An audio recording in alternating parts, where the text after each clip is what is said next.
Want to pick the best Zoho HR software for your small business? Here's a clear step-by-step guide. Start by identifying your small business HR needs, such as employee records, leave and attendance tracking, payroll, performance appraisals, and recruitment. Once you know your priorities, explore Zoho's HR options.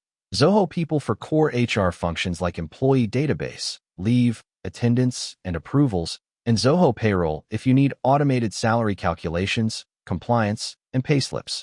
Check that the software supports the core features you'll use most: employee profiles, document storage, leave and absence management, timesheets, mobile check-in, payroll integration, and a self-service portal for employees. Consider your budget and team size to select a plan that fits now and can scale as your business grows. Evaluate ease of use, interface intuitiveness, mobile app availability, and the quality of onboarding support or documentation. Also, make sure the software integrates well with other Zoho apps you use, like Zoho Books, CRM, or projects, to streamline workflows.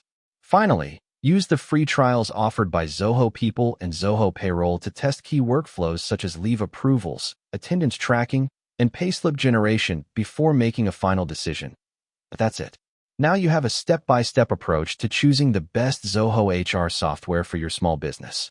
Thank you for watching, and see you on my next video.